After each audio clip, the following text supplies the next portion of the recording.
Radhe Radhe everyone, आप सभी का हमारे चैनल में बहुत बहुत स्वागत है। आज के वीडियो में आप सबके साथ शेयर करूंगी माता अन्नपूर्णा की पूजा कैसे की जाती है। तो सबसे पहले देखिए, आप सामान देख लीजिए। कोई बहुत सारे सामान की आवश्यकता नहीं होती इस पूजा में। बहुत सादा सिंपल सा सामान होता है। जैसे कि प्रसाद के लिए आप खीर बना लीजिए, 1 लोटा जल है, पूजा के लिए फल फूल, पीपल के पत्तों की आवश्यकता होती है। इसमें पंचामृत हमें चाहिए होता है। इसके अलावा जो है ना, इस पूजा में धान विशेष रहती है, क्योंकि इस सीजन में जो है ना धान आती है। धान जो लोग नहीं जानते क्या होता है, चावल जिससे निकाले जाते हैं ना, उसे बोलते हैं धान। अगर फोटो मिल जाएगा तो फोटो जो है मैं आपके सामने लगा दूंगी। जो लोग नहीं जानते उनके लिए आसानी होगी। अगर धान आपको नहीं मिलते, आप बड़े बड़े शहरों में रहते हैं और वहाँ जो है ना ये सारी चीज़ें थोड़ी सी मुश्किल हो जाती हैं, तो इस जगह जो है ना आप चावल का भी यूज़ कर सकते हैं। तो सबसे पहले देखिए, मैंने नीचे चौक पूर लिया है, उसके ऊपर पटा रख लिया है। पीला लाल कलर का कपड़ा आप यहाँ पर बिछा सकते हैं। सफ़ेद कलर का कपड़ा भी जो है ना आप इस जगह बिछा सकते हैं, क्योंकि भगवान शिव की इस जगह पूजा की जाती है। सबसे पहले देखिए, मैंने आसन दे दिया है। उसके बाद जो है ना आपको क्या करना है, भगवान शिव की और पार्वती मैया की अगर आपके पास कोई तस्वीर है तो आप तस्वीर रख लीजिए। अगर आपके पास नहीं है तो आप यहाँ पर मूर्ति की भी पूजा कर सकते हैं। सबसे पहले देखिए, हमें देवता के दाहिनी ओर जो है ना दीपक प्रज्वलित करना होता है। तो यहाँ पर दीपक जो है ना, मैंने यहाँ पर घी का प्रज्वलित करूँगी। तो देखिए, मैंने यहाँ पर घी का दीपक जो है ना प्रज्वलित कर लिया है। इस पूजा में माता अन्नपूर्णा की पूजा होती है, और अन्नपूर्णा माता जो है ना पार्वती जी का ही रूप है। तो अगर आपके पास अन्नपूर्णा माता की अगर फोटो या तस्वीर नहीं है तो कोई दिक्कत नहीं है, आप माता पार्वती और भगवान शिव की इस पूजा में जो है ना पूजा कर सकते हैं। तो सबसे पहले देखिए, मैंने यहाँ पर जो है ना दीपक का पूजन कर दिया है। तो आप इस तरह से दीपक का पूजन कर दें, रोली चावल चढ़ाकर जो है ना, सिंपल सादा। आपको पता है किस तरह से जो है ना दीपक का पूजन किया जाता है।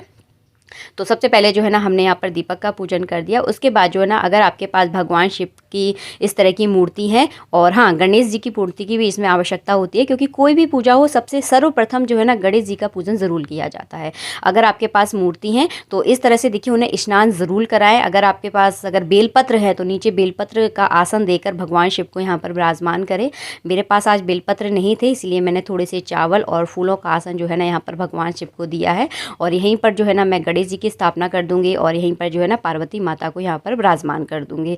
तो अगर आपके पास फोटो है तो फोटो को तो देखिए भाव के स्नान कराया जाता है। अगर मूर्ति है तो आप इस तरह से प्रॉपर उन्हें स्नान ज़रूर कराएं।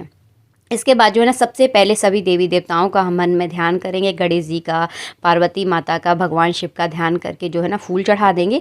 उसके बाद जो है ना आपको 4 बार जल चढ़ाना होता है। जब किसी देवी देवता को हम अपने घर में बुलाते हैं तो सबसे पहले जो है ना उनके पैर धुलाते हैं, हाथ धुलाते हैं, जल का आचमन करवाते हैं। उसके बाद जो है ना उन्हें स्नान करवाते हैं। तो यही भाव जो ना आपको मन में रखना है। उसके बाद अंग पोषण करवा दीजिए। अंग पोषण करवाने के बाद जो है ना सुगंधित इत्र लगाना बिल्कुल ना भूलें, क्योंकि भगवान शिव पर इत्र लगाने से विशेष फलों की जो है ना हमें प्राप्ति होती है। इत्र आप पूजा में ज़रूर यूज़ करें। तो यहाँ पर देखिए, हमने भगवान शिव को विराजमान कर दिया है, गणेश जी को भी विराजमान कर दिया है, और देखिए पार्वती मैया भी यहाँ पर विराजमान हो गई हैं। तो चलिए अब इनका पूजन करते हैं।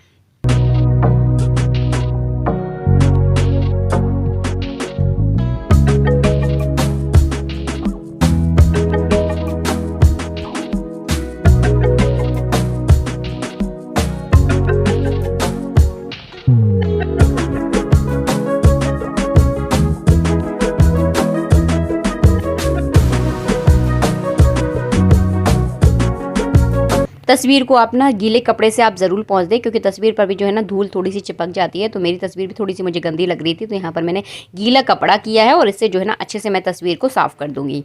इसके बाद जो है ना यहाँ पर मैं कलावा रूपी वस्त्र जो है ना भगवान शिव और पार्वती को यहाँ पर समर्पित कर रही हूँ। तो मैंने उनको वस्त्र अर्पित कर दिए हैं। उसके बाद जो है ना हम यहाँ पर मूर्तियों पर भी कलावा रूपी वस्त्र अर्पित करेंगे। सबसे पहले गणेश जी पर चढ़ाएंगे, पार्वती माता पर चढ़ाएंगे। उसके बाद जो है ना भगवान शिव पर वस्त्र चढ़ाए जाते हैं।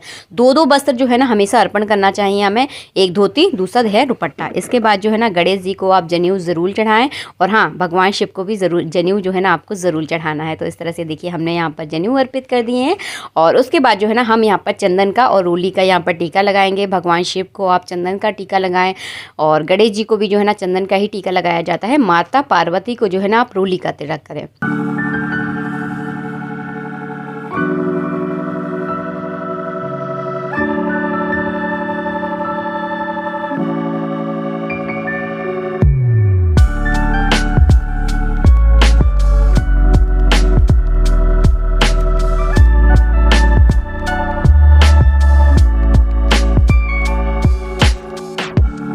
तिलक करने के बाद जो है ना चावल चढ़ाना है, उसके बाद जो है ना आप फूल चढ़ा दें। अगर आप माला लेकर आए हैं भगवान के लिए तो यहाँ पर माला भी आप चढ़ा सकते हैं। उसके बाद देखिए एक विशेष चीज़ यहाँ पर आपको बताना चाहूँगी, आपको एक कांसे की कटोरी लेना है। कांसे का बर्तन बहुत ज़्यादा शुभ माना जाता है, इसीलिए मैंने आपको कहा है आप कांसा ज़रूर लें। अगर कांसा नहीं है तो यहाँ पर पीतल का भी बर्तन आप यूज़ कर सकते हैं। उसमें आपको कटोरी भरकर चावल लेना है। अगर आपको धान मिल जाती है तो आप धान ज़रूर लें, और हो सके तो नई धान जो होती है ना वो आपको लेकर आनी है। उसके ऊपर जो है ना अन्नपूर्णा माता की अगर आपके पास तस्वीर है, मूर्ति है, तो आप यहाँ पर इसी के ऊपर जो है ना विराजमान करें। अगर अन्नपूर्णा माता की अगर आपके पास तस्वीर भी नहीं है और मूर्ति भी नहीं है तो आप क्या करें, एक ले आप सिपाड़ी, पूरी अच्छे से देखिए इस तरह की देखिए सिपाड़ी होती है। वैसे तो देखिए आप सब लोग बहुत अच्छे से जानते होंगे सिपाड़ी क्या होती है। तो इस तरह की देखिए आपको सिपाड़ी लेनी है, इसके ऊपर आपको कलावा लपेटना है। तो बहुत सरल तरीका होता है कलावा लपेटने का। इस तरह से देखिए लंबे में जो है ना आपको कलावा लपेटना है, और अन्नपूर्णा माता के रूप में जो है ना इसकी पूजा की जाती है। वैसे तो देखिए माता अन्नपूर्णा जो है ना माता पार्वती का ही रूप है। तो इस तरह से देखिए आपको सिपाड़ी पर जो है ना कलावा लपेटना है, और अन्नपूर्णा माता के रूप में जो है ना इनकी पूजा जरूर करनी है। उस पूजा के व्रत के बारे में देखिए मैं आपको थोड़ी सी यहाँ पर जानकारी दे दूं। जब अघन का महीना शुरू होता है, यानी कृष्ण पक्ष जब स्टार्ट होता है, तब से ही जो है ना अन्नपूर्णा माता का व्रत किया जाता है। अब ये व्रत कितने दिनों का किया जाता है ये भी मैं आपको बता दूं। कुछ लोग इस व्रत को 17 दिन का करते हैं, कुछ लोग इस व्रत को जो है ना 21 दिन का करते हैं। जो लोग 17 दिन का करते हैं वो द्वादशी के दिन जो है ना इस तरह पूजा करके जो है ना माता अन्नपूर्णा की पूजा करते हैं। तो 21 दिन की पूजा करते हैं, वो पूर्णिमा के दिन जो है ना माता अन्नपूर्णा की इस तरह से पूजा कर सकते हैं। पूजा करने का देखिए एक ही तरीका होता है, इसी विधि से जो है ना आप पूजा कर सकते हैं। अगर जो लोग व्रत नहीं करते वो किस दिन पूजा करें, ये भी देखिए बहुत ज़्यादा खास बात है। तो अन्नपूर्णा जयंती के दिन जो है ना आप इस तरह से पूजा कर सकते हैं। आप चाहे तो पूर्णिमा के दिन भी जो है ना आप इस तरह से पूजा कर सकते हैं। तो मैंने आपको तरीका बता दिया है। आप यहाँ पर अन्नपूर्णा माता को सबसे पहले देखिए मैंने थोड़ा सा जल चढ़ाया, उसके बाद रोली और चंदन से, रोली और चावल से देखिए तिलक कर दिया है, उसके बाद फूल चढ़ा दिए। तो बहुत सरल तरीका रहता है। उसके बाद देखिए इस पूजा में जो है ना खीर बहुत ज़रूरी होती है, तो खीर आप बनाएं। अगर आप व्रत कर रहे हैं तो आप यहाँ पर खोए के जो है ना पेड़े चढ़ाएं, पेड़े बहुत ज़्यादा ज़रूरी होते हैं अगर आप व्रत कर रहे हैं। अगर आप व्रत नहीं कर रहे हैं तो इस तरह से खीर बनाकर उसका भोग भी आप लगा सकते हैं। इसके बाद जो है ना अन्नपूर्णा माता को जो इस तरह से जो है ना आपको पीपल के पत्ते पर जो है ना भोग लगाना होता है। तो ये बहुत ज़्यादा ज़रूरी होता है। अगर आपको पीपल के पत्ते मिल जाएं तो उस पर देखिए इस तरह से खीर रख लें। अगर आपने खीर नहीं बनाई है तो आप इस पर पेड़े रखकर भी जो है ना यहाँ पर भोग ज़रूर लगाएं। अगर आपको पीपल का पत्ता अगर नहीं मिलता तो कटोरी में भी जो है ना आप इस तरह से भोग लगा सकते हैं। तो मैंने देखिए आपको दोनों तरीके बता दिए हैं। और इसके बाद जो है ना फल भी आपको ज़रूर चढ़ाना है। जो भी ऋतु में आपके यहाँ पर फल आ रहे हैं उस फल का भी देखिए आप यहाँ पर भोग लगाएं। खीर और पेड़े बहुत ज़्यादा ज़रूरी होते हैं। इसके बाद देखिए एक विशेष चीज़ होती है, इसमें जो है ना गंडा बनाया जाता है। जैसे कि हम महालक्ष्मी के व्रत में बनाते हैं। तो बहुत सारे लोग महालक्ष्मी का व्रत करते होंगे, उनको जानकारी होगी कि इस तरह से देखिए 16 गांठें लगाकर जो है ना महालक्ष्मी का गंडा बनाया जाता है। इसमें जो है ना अगर आप 17 दिन का व्रत करते हैं तो 17 गांठें लगाई जाती हैं। अगर आप 21 दिन का व्रत करते हैं तो 21 गांठें लगाकर जो है ना अन्नपूर्णा माता की जो है ना लास्ट वाले दिन इस तरह से गंडा रखा जाता है। इसके ऊपर देखिए जल छिड़का जाता है, वो रोली और चावल से जो है ना तिलक किया जाता है, फूल चढ़ाया जाता है और धूप और दीप दिखाया जाता है। और इस गंडे को बाद में जो है ना आप अपने हाथों में पहन सकते हैं। अपने जो साड़ी का छोर होता है ना उसमें भी आप बांध सकते हैं। सूट पहनते हैं तो अपने दुपट्टे में भी जो है ना इसको बांध सकते हैं। तो इस तरह से देखिए किया जाता है।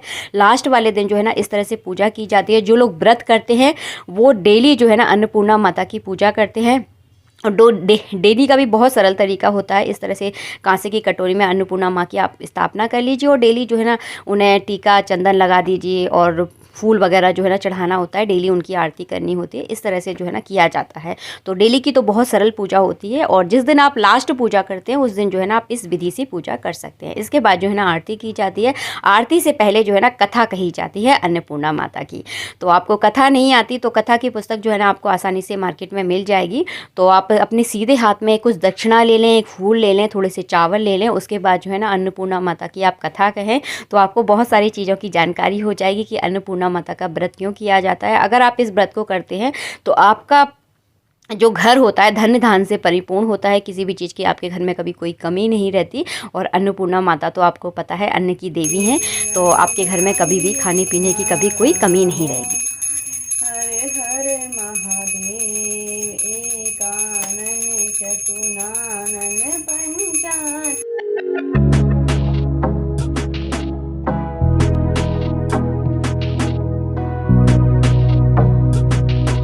जिस कटोरी में आपने माता अन्नपूर्णा की स्थापना की है उस कटोरी के चावलों का आपको क्या करना है। तो इस बात को आप ध्यान से सुने, इन चावलों को दान नहीं किया जाता। इन चावलों को आपको क्या करना है, लाल कलर का एक कपड़ा लेना है, उसमें इन चावलों को आपको बांधना है और इन चावलों को जो है ना लाल कलर के कपड़े में बांध कर अपनी रसोई घर में रख दें। और इस चावलों को जो है ना आपको 1 साल तक अपने घर में रखना होता है, ताकि आपके घर में किसी भी चीज़ की कोई कमी ना रहे, आपका अन्न का भंडार जो है ना हमेशा भरा रहे। अगर इस कटोरी में आपने धान रखी है तो धान को भी जो है ना इसी तरह से आप लाल कपड़े में बांधे और अपने रसोई घर में रख दें। 1 साल तक जो है ना उसको अपने घर से नहीं हटाया जाता, ताकि अन्नपूर्णा माता की कृपा जो है ना आपके घर पर हमेशा बनी रहे, किसी भी चीज़ की आपके घर में कोई कमी ना रहे। क्योंकि अन्नपूर्णा माता जो है ना अन्न की देवी हैं, तो इसीलिए आपके घर पर जो है ना वो अपनी कृपा करती हैं और अन्न की कमी आपके घर पर कभी नहीं होती। और इस तरह से देखिए आप पूजा कर सकते हैं, अन्नपूर्णा जयंती पर पूजा कर सकते हैं, पूर्णिमा पर भी कर सकते हैं, द्वादशी के दिन भी जो है ना इसकी पूजा की जाती है। तो अपनी अपनी परंपराओं के अनुसार देखिए अलग अलग तिथियों पर पूजा की जाती है।